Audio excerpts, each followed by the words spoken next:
Oh, sorry, I left it open. Hi everyone, my name is Miss Alyssa. I'm here at the Azusa City Library, and today we're going to be making a paper helicopter stem craft.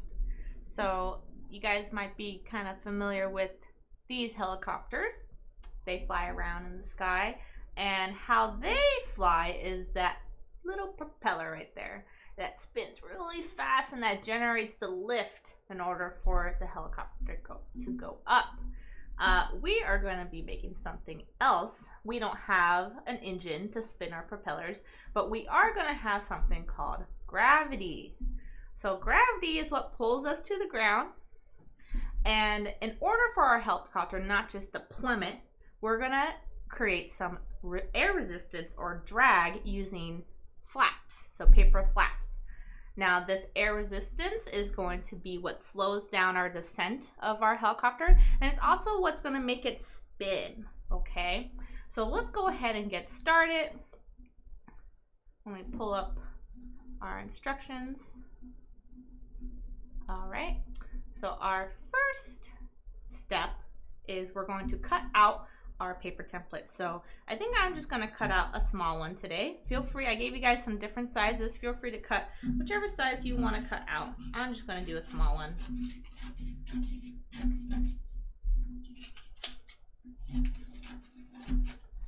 All right. So you want to cut along the black solid line. Make sure you don't cut along these dotted lines, just the black solid lines.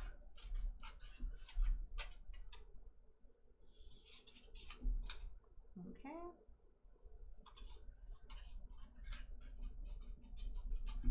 Almost done with this. So I cut out my shape, and then I also have a line that's above the A and the B that I need to snip just like that. And then I also have this line between D and E that I need to cut, okay? So just as like this, our helicopter isn't gonna fall gracefully. In fact, let me turn off my fan so it doesn't blow it away. And if I just drop this like this, oh, it kind of doesn't fall very gracefully. So in order to get it to fall correctly, what we're gonna need to do, let me turn that on, is we're going to need to fold our flaps. So these two flaps on top is what is going to help create our drag so that our helicopter meets that air resistance. So you want to fold one forward and one back. And you can kind of see that when I hold my helicopter like this, these flaps are very straight. That's good. If they're too long, they're going to create too much flap, like they're not going to be very good to capture that air resistance. So remember, our helicopter is falling due to gravity, and it's meeting air, and that air is what's pushing up against those flaps, causing it to spin, okay? So again, you have these two bent forward and back, like that. And then here, I wonder if mine will spin gracefully like this. So let me just see. Oh. So I don't know if you saw it real quick, but it kind of went woo, doo, doo, doo, doo. It didn't fall very gracefully. So I think what we got to do is we got to concentrate our main body's mass sort of more in the center. So that's why we have to fold over A and B, just like that. Okay. And then everyone should have been given a paper clip. We're just going to use that paper clip to keep that in place. Okay. So now I have my paper helicopter. Let's see if I can get it to spin. Oh, yep, so now it's spinning. You can see that gravity is making it fall down. It's meeting that air resistance and it's spinning. Now, I want you guys to test something for me. So I fold it so that my D was facing up and my E was facing down. And I'm wondering what direction my helicopter is spinning. So I'm going to take a look right now. It might be hard to see on camera. So mine is spinning counterclockwise or to the left like this. Okay, now what I'm going to do is I'm going to reverse that. So I'm going to have my E facing up and my D facing down. So now I'm going to test and see which way it spins.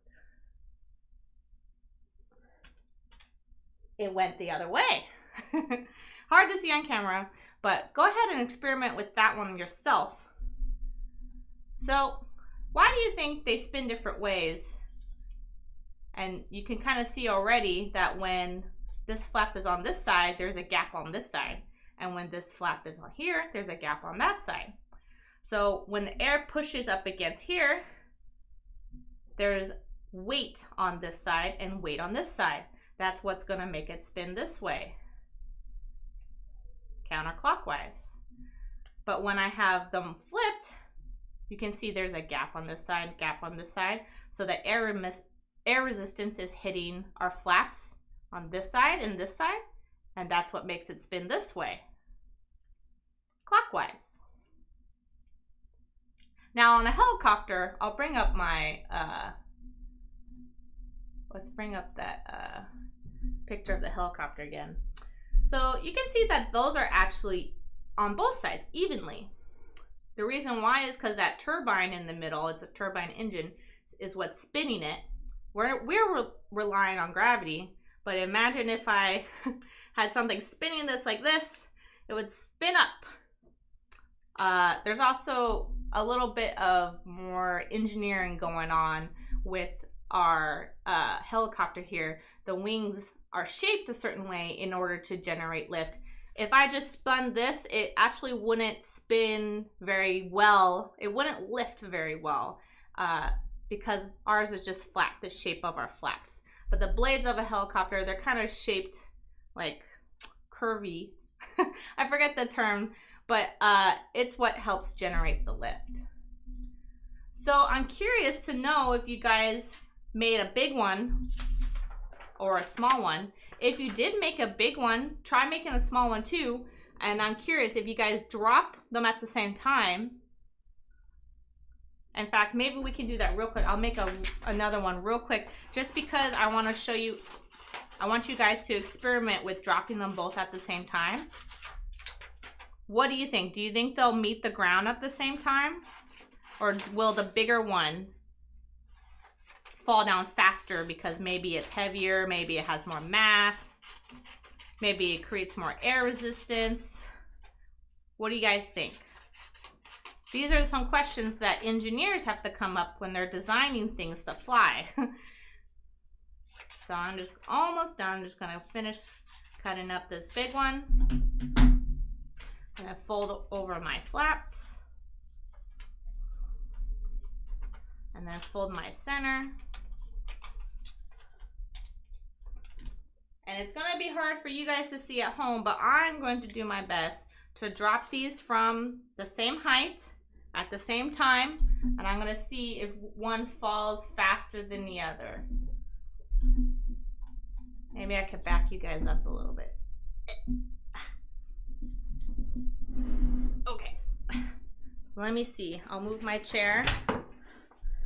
You won't be able to see it hit the ground, but I'll see it and I'll let you guys know. Oh, you know what? They hit the ground at the same time. I'm gonna reach a little bit higher just to see if it makes a difference. Nope, they hit the ground at the same time.